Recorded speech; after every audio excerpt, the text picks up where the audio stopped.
Hello, and welcome to another episode of the Wonderless Wealth Show. Today, I have Bree Hartman. She is an ex-gym owner turned self-storage queen, has 2 rental properties and 2 self-storage units, and just freaking crushes it. She's also a mom. I cannot wait to dig into your story more, Bree. Welcome to the show.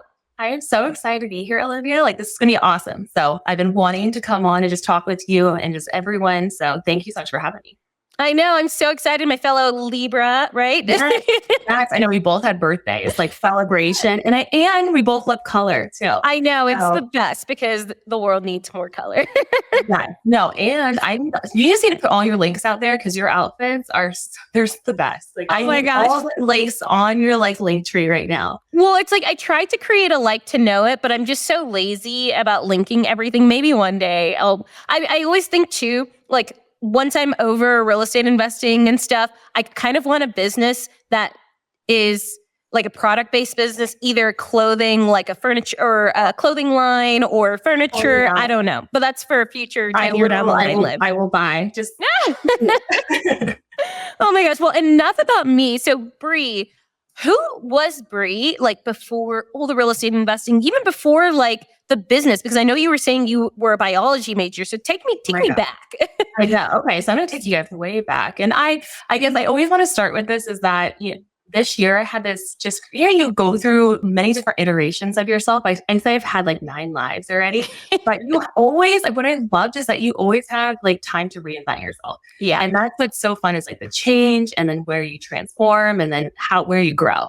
So I was a field biologist. So I was a wildlife biologist and I worked for Fish and Game, California Fish and Game for 9 years.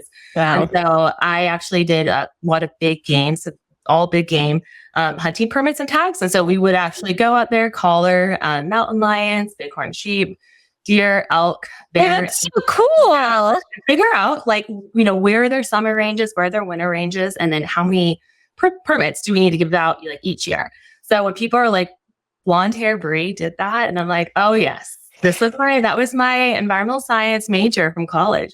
Oh my gosh. And that's actually where I met my husband. So we worked there together. I would collar the bears and he would build the bear traps. So it was very cute. So yeah, so good. Oh my God. When I love that too, because it's kind of the same with me. I remember I used to be an engineer and that feels like a freaking lifetime away. But whenever anyone sees me, they're just like, what? You were an engineer? You used to go out into the oil and gas fields? And yep, sure did. No, I love that because I was a field biologist and I was really good with the dart gun. So I call it my miscongeniality, talent. But just from there, I think I didn't know I was an entrepreneur. And so when you try to perfect Excel sheets that the state has created for 20 years, they're like, why would you do that? Why would you want to make this more efficient? And so similar to your story, you had this, I wanted to feel used up and grow and try to change things. And I kept beating my head against the wall. And so I think you finally figure out, same thing. My parents were like, go get a job, a state job. It's stable. My dad had his career. He had the same job for 35 years. Yeah. Retired. And he was an engineer. Same. My dad did too. I know. So it's and so that's kind of when you watch that as you grow up, you're like, well, I'm going to go get a stable job. And that's what really challenged me. And so I was having a very hard time. You probably should have made that jump maybe 2 years before. Yeah. So I just had one of those days and you drive to work and you just feel like the walls are caving in because you want so much more and you want to make things efficient. And when you learn that that's just not in the cards for the state employee, at least the career I was in, I wanted to make that jump. And so I actually started a year prior. I went back to school and got my nutritionist and then personal training degree, in person at a university. So I did night school for a whole year and then every Saturday for 8 hours. And so finally I was doing both careers. I was doing a wildlife biology. And then I also was training people on the side. And I finally hit that point of I'm making almost the same amount in my training, personal training that I am in my state career. And I'm I'm going to make this jump. So I hit that point of okay, let's just rip the Band-Aid. And so made that jump into personal training first. And then I opened up a gym. And then it went through COVID. and created an app before people were actually training people online. So that was something where I had this forward thought of like, what if I train people not just in Sacramento, California, but like throughout the whole entire US? And it was all for like women's strength training. So that jump was like completely different. So that was like iteration 2.0. And I did that for 5 years and it was great. And it was my first time that you learned how to actually run a business. Yeah. I ran this wrong. And this is where you do everything and you don't know what you don't know, and you create it and you run everything yourself. And so I ran this business. I had a couple of 1099s that honestly, it was pretty much like a solopreneur business. Yeah. And I hit that point where I was like, I want to have a kid. I want to have this family life. And I'm working from like 6 a.m. all the way to like 7 p.m. And I'm working on off hours to accommodate people that had normal like 9-to-5 jobs. Yeah. And I was like, this is not the lifestyle that I like envisioned when I first opened up my business, which is like the whole point, right? You work hard, grind, but then you have to scale. Yeah. So you hit that barrier. So I actually, when I became pregnant in 2021, I was like, I woke up, it was like 8 weeks pregnant at like 2 a.m. And I'm like, I built my gym business wrong. What am I going to do? And I like, just had this crazy to see like, wow, okay, I need to take action. And that like, I think that understanding when you're a mom and you're like, I have like 9 months or whatever, so many months before I had this kid, you need to move now. Yeah. And that was actually what jumped off. And I actually purchased my very first accidental rental. This is like a big thing. It actually was our primary home, which is normally kind of like where you kind of transition to. And then we purchased another home and made that our rental. You know, you go back and forth. Should I sell it? Should I not? I can't afford another house. The whole mindset piece, because I wasn't in real estate yet. And so that one accidental rental actually led me to finding self-storage. And so the reason why for this was that I was in there, like everyone does in their first rental, you know, trying to like skimp pennies, doing DIY. I painted every darn wall. So exhausting. Oh my gosh. And then, you know, like my husband was doing the baseboards, we did the floors. And then you run it out, right? You find that tenant, you get it all systematized and you're ready to go.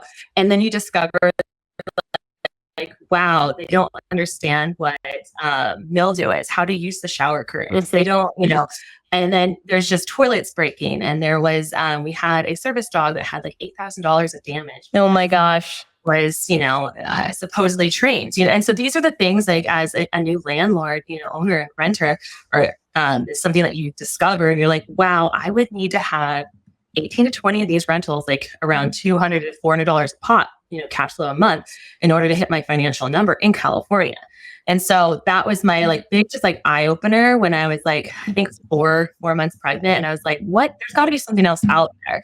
And so that's what led me to actually finding self-storage. Is I listened to a podcast and they said these exact words, which was like, no toilets, and no employees equals less problems. And that was like my big wake up call, you know, that was like, let me explore this. And so that same night at 1 a.m. in the morning, I purchased a $2,000 ticket to go to a self-storage conference in Las Vegas. Oh my gosh. Like you know, I told my husband the next morning, like, hey, I did something wrong. By the way, I like fought this $2,000 ticket and I'm going by myself. I don't know one lick of self-storage. I don't know anyone that's going.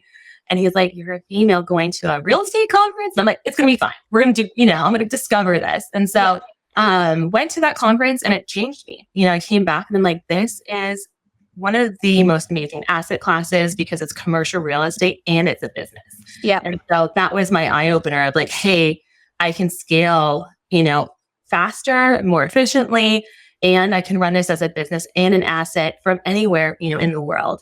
And so owning like, and for me, my big thing that I learned from doing my business wrong the first time was I don't want to do my business wrong the second time. So I wanted a product and a real estate, you know, asset that I could scale from home and have like, you know, around, my goal is to own like 10 to 15 within like the next 4 or 5 years. And that's around, I think, a $18 million real estate portfolio. Yes. I'll do it remotely from home. So that's kind of like my big story. I know I kind of went a little bit on the longer side. This is great. But I wanted you asked for the full perspective. Yes. Like, you know what? The iterations, like, but the whole thing with this, and I think you represent this so well too, is like, you can reinvent yourself whenever you want in this like lifetime.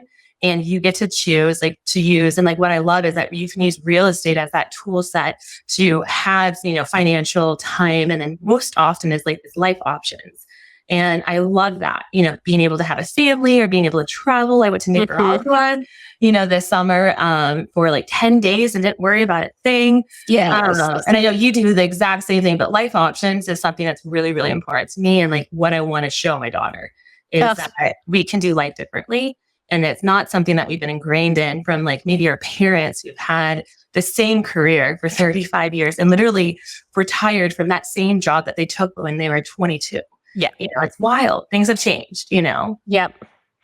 No, I love that. And so there's a lot of things I kind of want to touch on here. But the first thing is you said you ran your gym business wrong, but now you're running your self-storage business correctly, right? Or better, right? What are some of those major things? Just because I know for a lot of people, right, they think of, like what you said, when you're first getting started and you buy your first property, you're like, I'm a DIY it all. I got this. I'm going to paint everything. I'm going to renovate it, all this stuff. Like, but you get to your third, fourth, like I'm on my sixth unit. And the idea of DIYing anything, I'm like, absolutely not. I started painting one wall. I didn't even get halfway through and I was like, I'm calling someone. And I just hired someone to come finish it because I was just over. So I guess what are ways that you have been able to do your business right this time in comparison to your gym business? And would you ever go back and like build a gym business right or no? Absolutely not. Absolutely not. Like I know now, like with like owning like a business and an asset, and you just never go back to something that's more of a service based. Yeah. And so what I always like to say is like self-storage it's a product, if people think about it or not. It's a 10 by 10 cinder block, building that has like a roll up door. It has, maybe if it's metal or if it's cinder block, in a roof. There is no light. There's maybe a concrete, slab as a foundation, but for the most part, like there is not a lot to maintain. Obviously there's different products that climate controlled and are being built. But what I loved about that is that it's simple and that it's scalable and that you can actually create like systems that you don't need to be there all the time. You can have a boots on the ground person that will come and, work maybe only 15 hours. And it's a very simple business. And so that's why I always like to say is like, people can overcomplicate things and stay in analysis paralysis. But most of the time, these people that are selling, like I just talked to a 68-year-old gentleman that we're going to be putting an offer in today, seller financing for a 68,000 square foot facility. And he's like, I'm ready to retire. But he's running it on literally a yellow pad. So on this yellow pad. Yeah. I always just tell people, I'm like, a lot of people, I don't know how storage facilities had managed to get through COVID without a website, but they're still out there. They're still out there. And this gentleman takes cash in a cash box. Crazy. And so my whole goal, and point of this is that if you can run that facility better with your systems and your business mind and your tech savviness, you're going to do fine. You're going to do fine. You know what I mean? And so don't overcomplicate things. What I think I love about storage is that it's a simple, boring business as a commercial real estate in a business, but also is that, the expense profile, like we just talked about, like there is so many different assets and like services that you can have and you can make a lot of money monthly, like $20,000 gross, but then you're spending 65% of it is on expenses, such as like hotels, multifamily can be between 50 to 65. And so storage is very like the average based on the Self-Storage Association is between 30 to 35 to 40% is the expense ratio. So you're running a very lean, business, which allows you to profit more. So that's something that I absolutely love. But to answer your question fully, so what I have been put into like, making things with systems is like, I'm all about right now, how do you put standard operating processes? So SOPs. And then also like, as an example, everything that we buy, we take from whatever software or non-software, like this gentleman, we put it on a tech stack, such as a website that's for self-storage. And so when you come up to, or like if you're getting on Google My Business, you come on Google My Business, pay-per-click ads, and normally people, millennials, you jump in, you push a button, pay for a unit online. It sends you an easy document that you just sign, essentially with your driver's license, and they get a code texted to their phone. And so they take that code, they drive up to the storage facility, they put it in for their gate, and they use that same code or a different code that they get sent the second time to unlock the lock. And so they don't have to touch one person. And so everything is very much like automated. And so they bring their own lock. They take the lock that we had, they put their own lock on, drop ours off, and then everything is just a subscription. Yeah. So that's what I love the most is like, people will move, downsize. They say like 1 in 8 people use storage, which I'm curious. Have you ever used storage? So I was going to say, I used it for the first time this year, literally for the first time, because I'd moved to Denver, right? And I was doing home exchanges while I was looking for a place to buy. And I literally had all of my stuff in my car for like a month or two. And I was just like, this is not sustainable and also kind of dangerous. Like someone could break into my car. It's Denver, which is pretty safe, which is nice. But like, at that point, I was like, I'm going to get a self-storage unit for 1 month and only 1 month. And I will buy a property within the next month. And I ended up actually buying a property. But yeah, that was the first time I used it. And it's just such a great business model because there's not much to it. Like there really and it's so true. And that's the thing is like most people, like you can use storage in an up market, a down market, sideways market, because it's more about people moving. It's about the ease. It's about storing things to someone. It's like they call it the 4Ds. It's just like death, divorce, disturbance, decluttering. And so those are like the main, pieces. I don't know why they call it the 4Ds, but it's true. Like when, you maybe had a sibling that passes away, you're doing it in an estate sale, you're going to be taking some of that stuff that you need to go through at a different time. And what happens is people just forget about it because it's easy to forget and easy just to pay that like $110 or $80 a month for the easy button, And so that's something that is very important to me. And we can talk about like dynamic pricing because just like the hotel industry, storage does the same thing, or airplanes, right? So if you don't buy your airplane ticket 2 weeks, like I just did, you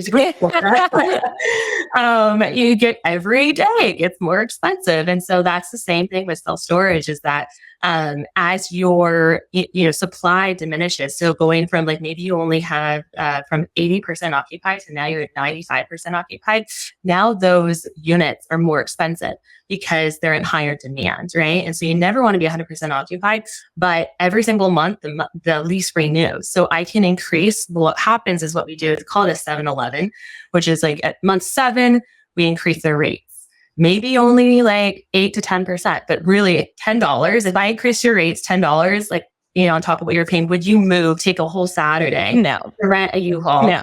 Go move down to another facility? No. No. And so that's why we like to call them, they're sticky tenants that you can always increase their rates. So your goal is to increase your cash flow and net operating income every single like month, which is really fun. So there's just a lot of it's like, I think about how right now, I feel like so many people, just because of how expensive housing is getting in general, they end up getting something that's smaller than they would ideally like. And so they have to put stuff in storage, right? Because it's the only thing that's even affordable at that point, No, hands down. Especially like Denver too. It's like the real estate is like more dollars per square foot than you would have if you purchase or, rented out a unit.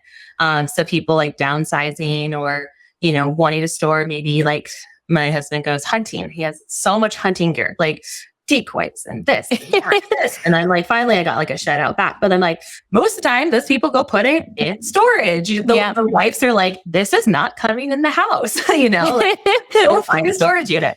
So there's just a lot of different uses, and it's kind of fun to. I'm nerd out. I get really excited about this stuff. No, I love it. And so, you said the whole, no toilets, no employees. I think that's like most real estate investors' freaking dream, right? Yeah. So I guess what are the downsides to self-storage, or like what are some of the things that you struggle with there? Yeah. So I think the downsides are, like a lot of people in 2020, like during COVID, the interest rates were low, like they're 3, 2.6, whatever percent, went out there and built more storage facilities, right? So that was a big development period. And so with that, the worst thing for self-storage is actually more storage. Mm-hmm. So especially people like I'm actually talking with an owner and it's going to send him an offer. He's a dentist, didn't know one lick about storage. Oh my gosh. Built a storage facility with an extra income from the ground up.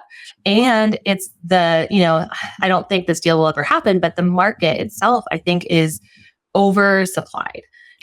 And so you really have to look at like, what is that supply and demand dynamics? And that's what I really teach in the self-storage school is like, where is it a good market? How do you look at supply and demand? How do you take it from like just a sniff test to like, okay, this actually makes sense. It's a good deal. How do you underrank the deal? And then how do you actually fund it and then operate it? So that's I think just like the biggest piece is like, making sure that market's not oversupplied because you're looking at owning that for, not only like 3 to 5 to 7 years. So that's one. And then I'll tell you number 2 if you want to know. Yeah, no, I do. But like, I guess, so my big question there is, where are you even finding this data, right? Because I feel like for short-term rentals, it's pretty out there, right? Like you've got AirDNA, you've got all of these tools, right? To go and see supply, demand, everything. So I guess where are you finding that for self-storage? Is there like other platforms in the same way? So there's 2 different database, like we call them like data aggregators, but it's focused on self-storage. One of them is called storagetrack.com. And then the other one is Radius Plus. So you can it's a paywall, so you can go on there, do a paywall, get that data. But what I teach my students is like, how do you actually create a heat map? So we call them like storage heat maps. And so people pay feasibility study people to do this for $1,000, and it's actually not that hard. So I teach them like how to look at like supply and demand of storage facilities in a 5-mile radius, a 3-mile radius, and a 1-mile radius. And then based on that data, the sniff test is if it is 8 to 10 square feet per capita and greater, that means it could indicate that it's an oversupplied area. If it's below that, that's like, oh, wow, there can be a lot more demand for storage. But then you've also seen markets such as the one that I'm going to put an offer in Kentucky, and they had 15 square feet per capita and they had 100% occupancy. So like the demand is there because it's right on a river. So it's like right there where there's a ton of recreation and people have a lot of toys and they're storing things, So it just depends on the market. I know I hate saying depends, but it's so true. And that's every market's different. And totally. Which ones you want to look at. Well, and so I noticed, because you're in a bunch of different markets, right? You're in Louisiana, you're in the Carolinas, you're in Tennessee. So, and it's so interesting because when I first got started investing in real estate, at first I was like, I want places everywhere. And then I feel like the more I like got into it, I'm like, I'd rather stick to like 1, maybe 2 markets and just like grow those. So I guess how difficult is it to manage properties in multiple different places? Or is it that because it's self-storage and because there isn't that much overhead, it's really not that bad? Or what are your thoughts there? Actually, not that bad. So that's, but the thing is like, you want to get specific and because people can get hung up in like analysis paralysis is I need to have the perfect market, right? Yeah. And, it's a big thought. But honestly, it's so funny. I'll tell you like the 5 market rules of storage, but my thought is if it's a good deal and it pencils and it's a decent market, you can't, go for it, like put an offer in, right? And so I think people over intensify certain things. But how I say is like, especially for my storage school students is like, let's start from like 3 hours. Let's draw a 3-hour radius from where you are because you have a competitive advantage. And it will start as you start to look at storage facilities in that area, you'll get more knowledge and more comfortable with that. And then we start to grow and we start to cast our net within like where are the 5 or 10 like markets that you want to go visit this year that you want to go on a trip. Like I love Tennessee and Chattanooga because I want to go wear all 7 of my cowgirl boots, like I would love to go there. Like what's that like Blu-ray, and so like all these like North Carolina, these places like Florida, like Orlando. So when I'm there, I'm going to look for storage, for dollars for storage. But because then I can go take the kids to Disneyland and I can go check out my facility and expense some of that profile. So I always say like, what is your competitive advantage? Like, did you go to school in, you know, Utah, Salt Lake City. So that is a competitive advantage because now you have connections there. Do you go visit your family? Like my dad lives in Wyoming, you know, and so I look at facilities around some of the better towns there. So those I would say start there. That's like the second phase. And then the third phase is like, we never thought we'd buy a deal in Louisiana, like Baton Rouge, Louisiana. Right. And so like I'm in California, you guys, like it's like my first deal. And so I love Louisiana and I'm like obsessed with it now because you live in New Orleans. So, and the food, I'm just like, oh, I'm all about it. But I underwrote the deal and the deal worked. It cash flowed. It made a ton of money and the market was great too. Like, and so certain areas in Baton Rouge would say are not so great. And then there's some where there's the oil and gas industry. Where the median household income is $90,000, you know, and that is a great market, right? So the 5 rules of thumb is like, I would take it in those layers. And then you want to look at, you know, there's a lot of people that say, hey, they bring me deals and my storage school students know, like, we want to look at any like cities that are growing, just even at 0.1%. We don't want them declining a lot of the time. We want like forward growth in economy and business. And then the second thing is like, we want to look at cities that are 10,000 people and like above to around 100, 110,000.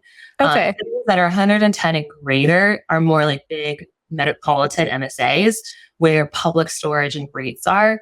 And so I love to be in like third tier markets where you're not competing with these rates. You're more where, you know, where's the growth going to? And then these are the mom and pops that have not been bought out yet. Yeah. So that's my like, you know, take on this. And you know, storage is going through a consolidation phase that rates are starting to buy more, but we're still at 76% mom and pop.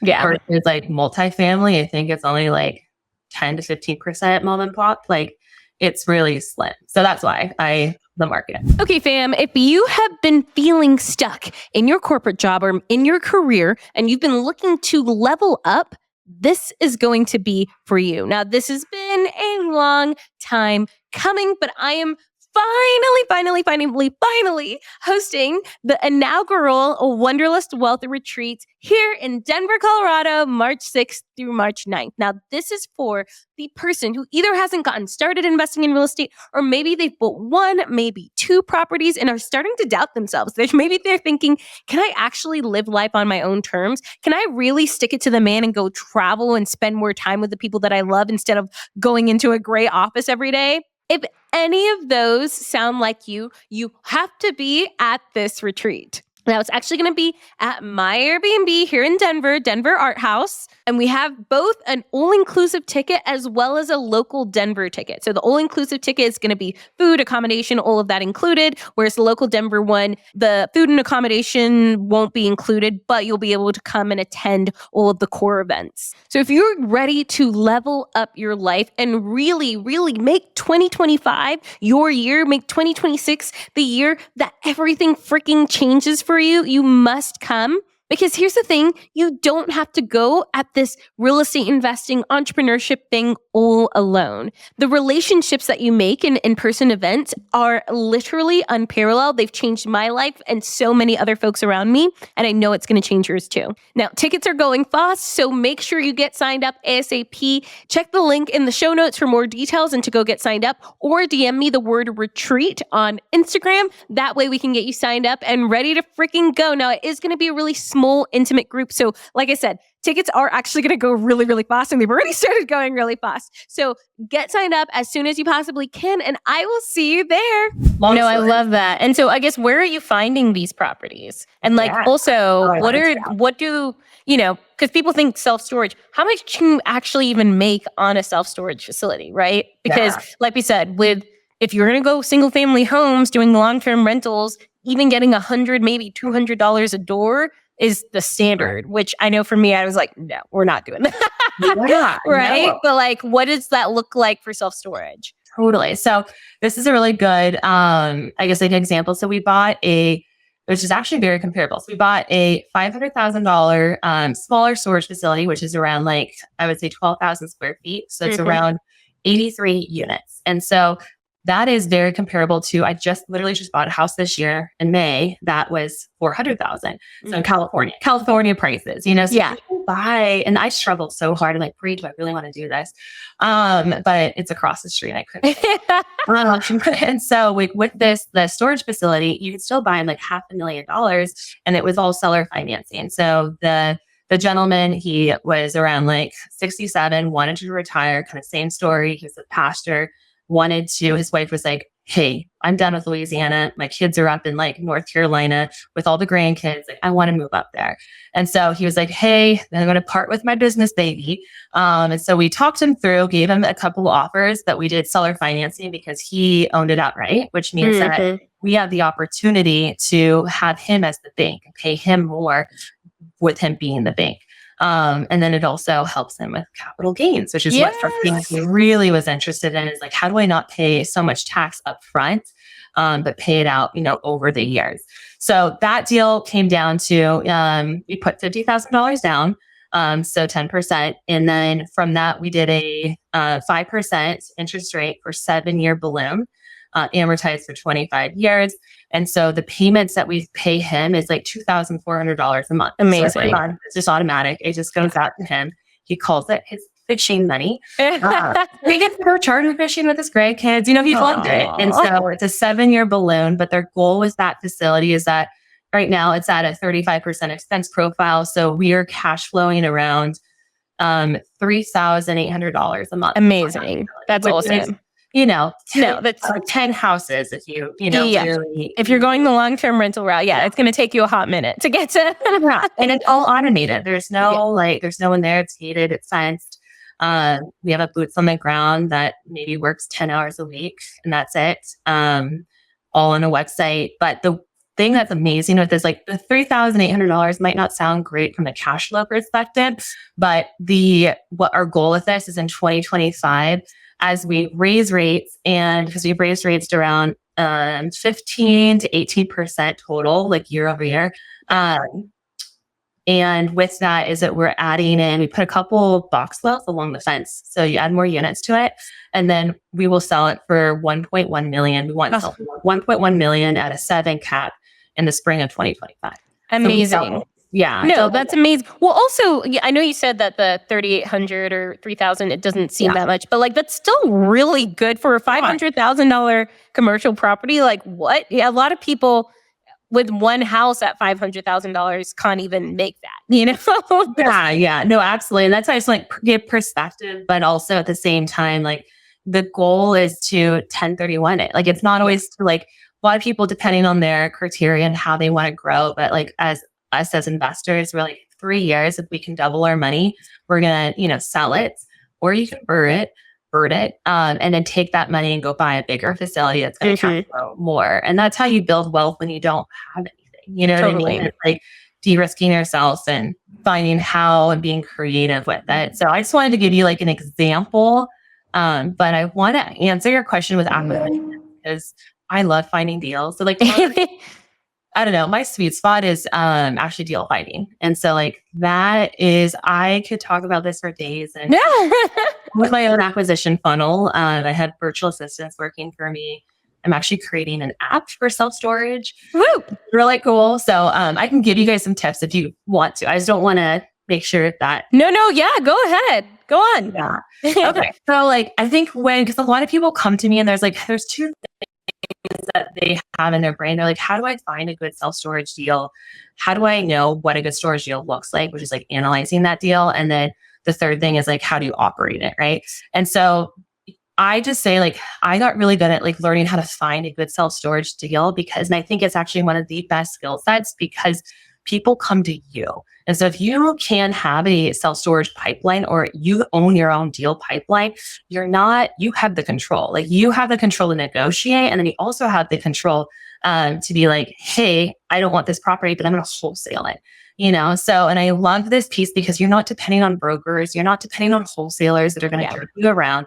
You're buying straight from the source. And so I love that. And that's a skill set that I saw in the very beginning of like my storage career. And I'm like, I'm just a very curious person. I'm like, I want to get really good at it. Like as a personal trainer to doing this, it's like a 360, like totally different. But our whole thing is like what I want you guys to do. And these are like my tips that I kind of give like my self-storage school students. But the whole goal is to, find your market, which we talked about, the 5 rules. And then the second thing is to build a top 100 list. So a top 100 storage list, which means I'm going to give you like the exact tool sets, which is if you go into Google Maps, like if you like literally went into like New Orleans, Louisiana, Google Maps has everything on there, businesses, it has, houses, everything. And if you actually write in, you go, I don't know, New Orleans, Louisiana, and you click nearby and you plug in self-storage, and you're going to have all the self-storage facilities pop up within a 10-mile radius. And then what I do second is I have my students go in there and have them write down and build a list, all the ones that have either less than 3.8 stars, or if they don't have a website. And you're shocked. Like, I want you to do this down the line, but like, you're shocked on how many don't have websites. And it's crazy. Awful reviews, or they have a website and it has that, the floating E that turns. And it was like 19. Oh my God. That's crazy. I'm not joking. And then from there, you write all those down. You write down the storage name, the facility name, the stars, the website, the location. And then from there, you can actually call the self-storage facility itself. And normally those mom and pop people, they're there managing their storage facility, or you'll talk to a manager. But what's great about this is that I forgot my last step is make sure before you call is to take out all the rates. So don't call a public storage. Don't call an Extra Space, a Cube Smart, or I think it's like Store USA is the ones that the South. And so after you do that, you have 2 options. Is that now you have a list. I say every week, add 25. Just add 25. And then now you'll have a top 100 like once a month. And then I want you to do 2 things, 2 marketing items. Is I will go through and call about maybe 5 a day at lunch. And everyone that I call, I will also send them a mailer or a letter asking them, hey, Mr. Owner, I saw your facility. I know this might be out of the blue, but I just wondering if you would ever consider looking at an offer. Question mark. Let me know. I live in the area. I've been looking for quite some time. I'd love to put an offer and see if it works. Sincerely, or like Bree Hartman. And so that's how you get people calling you back. And you would be surprised by, if you did this every single week, just 5 at your lunch hour, my students are making offers like right away. Yeah. And so that's something that's important. And you build a top 100 list in every single market that you really want to target.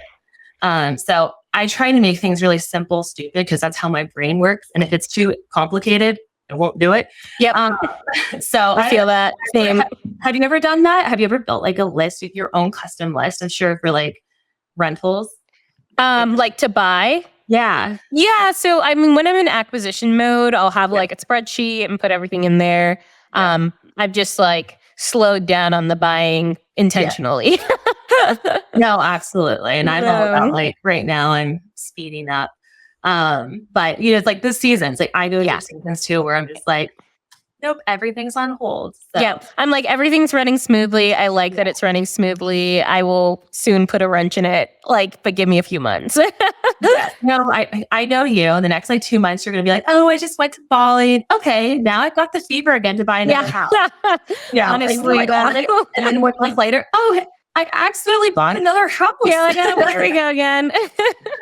I love it. So that's how you're a real estate, investor, true, like heart to heart. But that's my, I guess like my favorite thing to talk about with people is if you want to take action like today, instead of just going through Crexy or LoopNet, like I tell my students, on your couch watching Netflix, like with one eye open scrolling is not going to get you a deal. Yeah. You need to go out there. You got to have your own deal pipeline.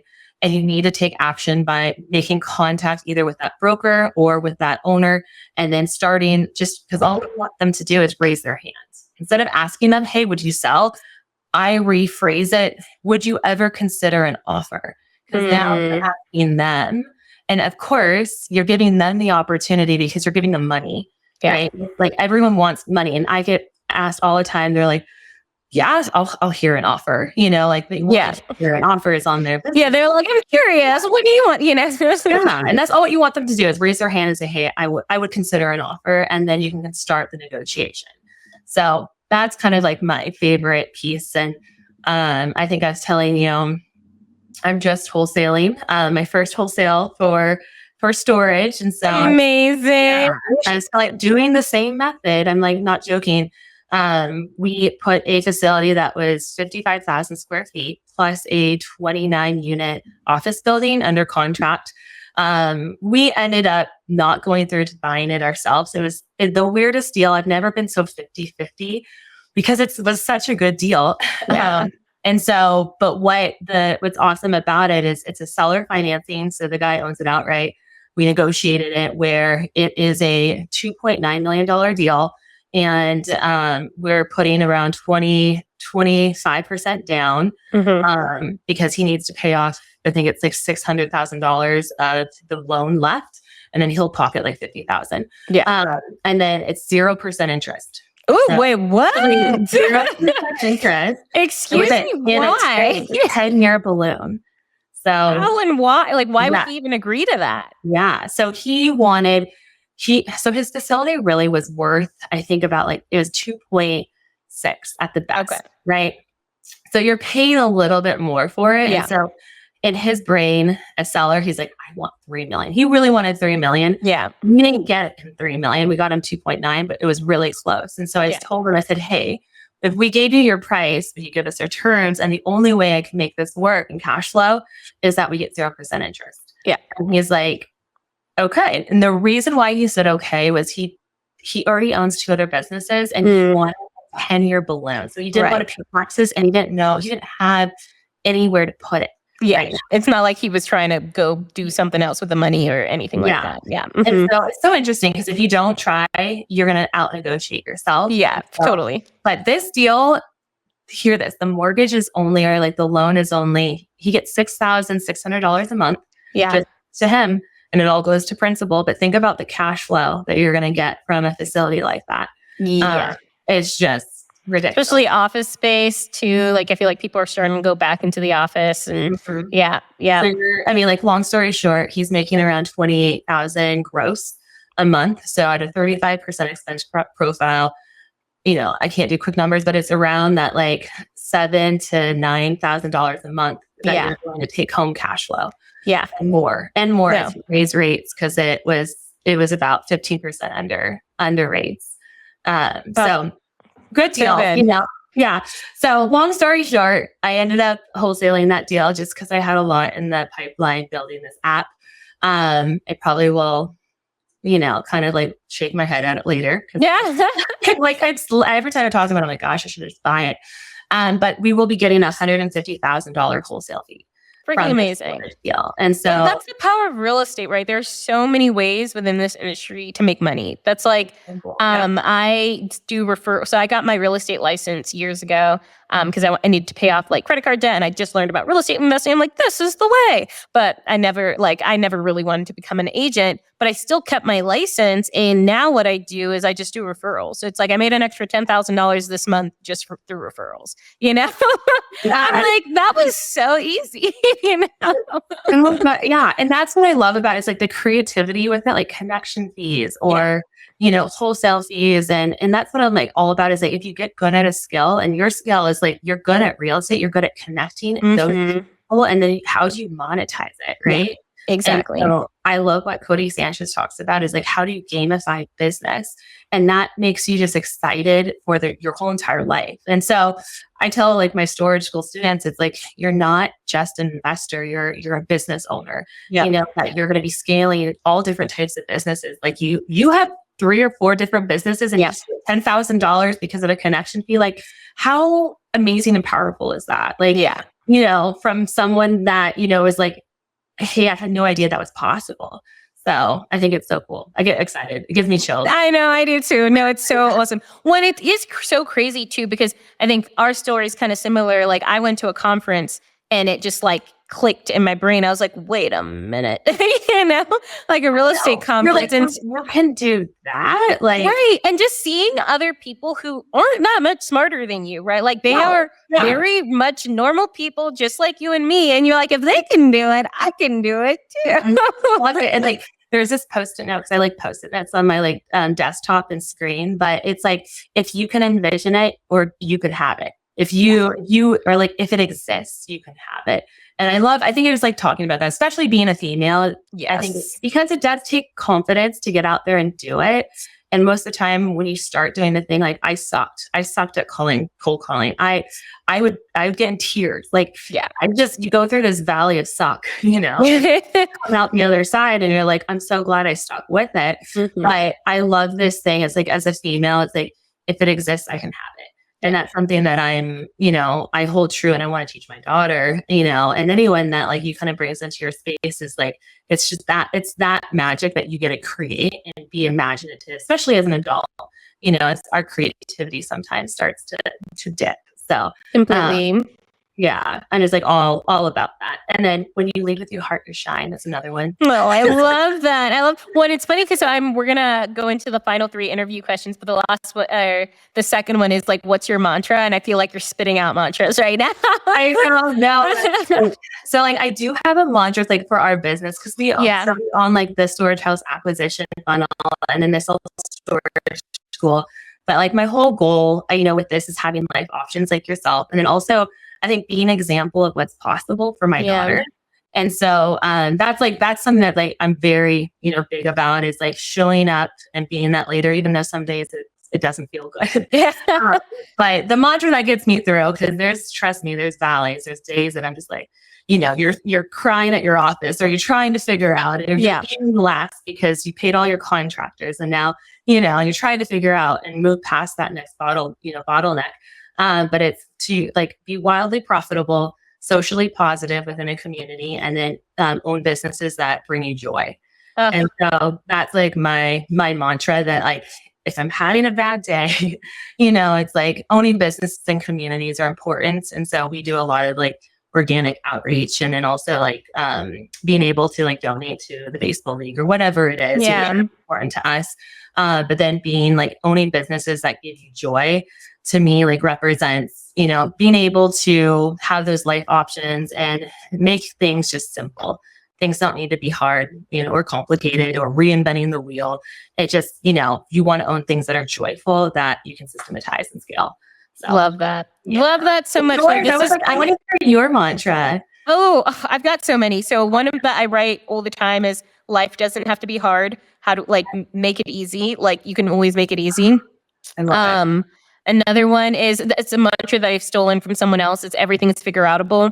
So like whenever you get overwhelmed, like literally everything has a solution. Everything can be figured out. Sometimes you just need to take a step back, breathe, get yourself in a different environment, and you will be able to figure it out. You figure it out every single day of your life until today. Like, what's stopping you from figuring the next thing out? I just like stop you and say, like, because you travel and you do all these things.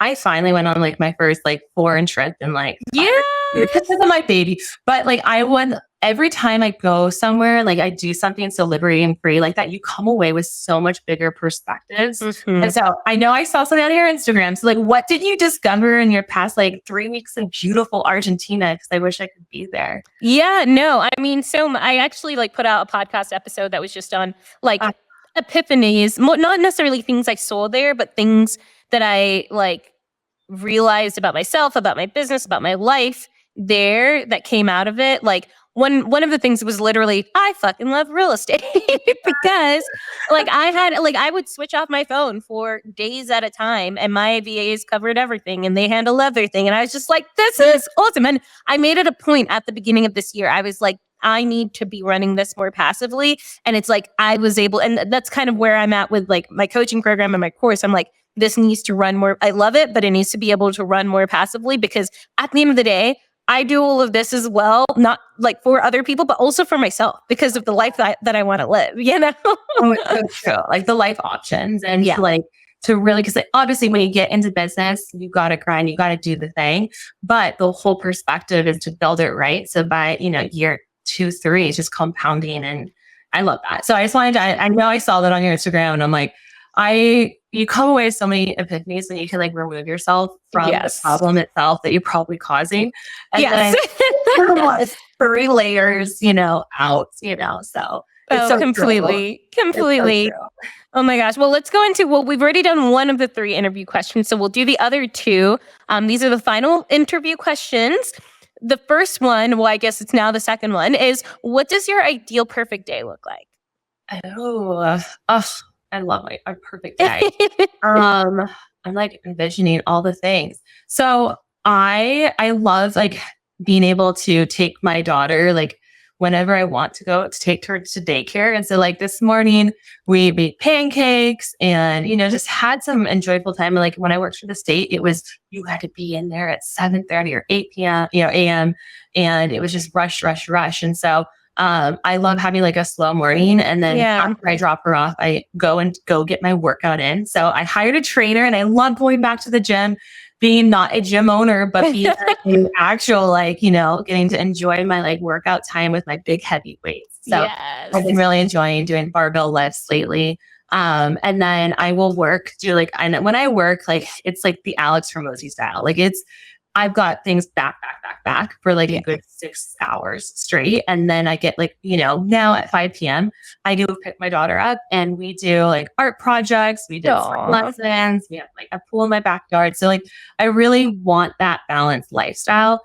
Not all the time it's balanced, because if someone did say that, they're probably lying. Yep. but like that, I would be like my ideal day. Cause I love the work I do.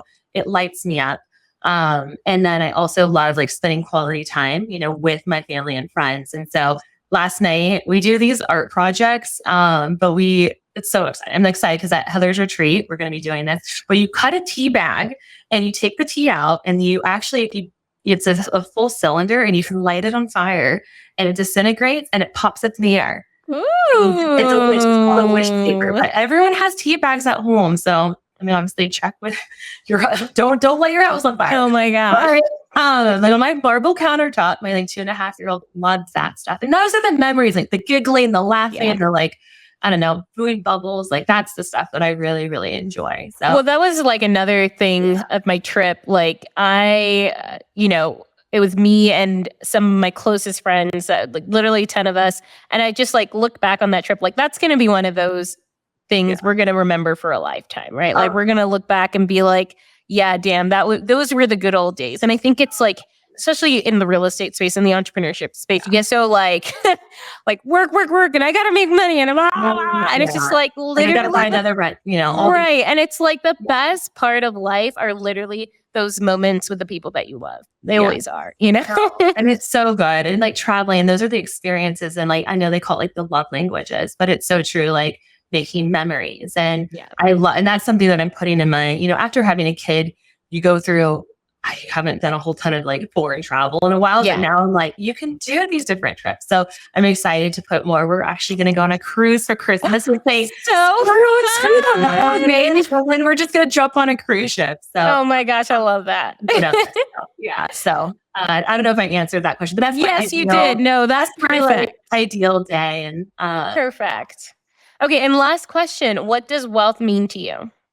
Oh, I love this. I know wealth. I was like, wealth means to me, it's more, it's tool set. It's a tool set that gives you life options. And that's something that like what storage represents to me as well is, that mantra, but having the ability to have like life options where, you have more control over your time, but also where your income comes from and then how you want to double that. But again, it's like we talked about, it's not really like the happiest people, not all the time had a lot of wealth. It's more about those memories and experiences. And true wealth is really like comes down to what is value, right? Literally, it could be I trade you my water bottle, for like $10. But I know that's like kind of philosophical, but it's so true. It's more of a tool set to me, and then it gives you those life options that you're really looking for, and it's those being an example of what's possible, and then living this life differently. So going on a cruise for Christmas and like having those options is what makes my heart feel so alive. To live. So love, love, love this. Well, this has been absolutely amazing, Bree. I know so many people are like probably just Googling right now, self-storage unit. What's the best? Yeah, literally. What's the best place for people to reach out to you? Maybe they want to learn more about self-storage, potentially even join self-storage school. Yes, I love it. I know I'd love for you guys to convert, but no, yes. So we have the self-storage school. So it's actually a 6-month live program. So anyone can apply and enter at any time. So if you actually text me the word storage to 423-556-9369, I will send you the link for the self-storage school. Plus, I'm going to give you guys like the $300 discount plus a free one-on-one session, only to your podcast crew. Perfect. So that's definitely the first place to reach out, and then I'll get back to you like right away. And the second place is if you just go to selfstorageschool.com/bootcamp, you can connect there as well. And then Instagram, I love hanging out there. I'm like with you. Like I want to connect with people. I work from home, one of those things. So say hi, don't be a stranger. And my Instagram is just Bree.theinvestor. So those are the areas, but I am so excited to see you. I get to see her. I get to see you, Olivia, in person at the Society Retreat. So thank you so much for having me. And I'm just so blessed, to be like a business friend, but also like just watching what you're doing and how you're like providing value to this world. So amazing. Well, this was so wonderful, Bree. Thank you so much for coming on. Thank you so much. Caesar. Thank you so much for listening to Wonderless Wealth Show. Now, don't forget to follow the podcast, or if you're watching on YouTube, make sure to hit that subscribe button. If you love this episode, it would literally mean the world to me if you shared this with a friend or a family member, or literally like anyone off of the street. Like right now, go ahead, share it so you don't forget, or post it on social media and make sure to tag me. I love seeing what you're listening in on and what you resonated with, and I'm just so freaking thankful for you. I'm so freaking excited for you. I love you, and don't forget, life really doesn't have to be hard.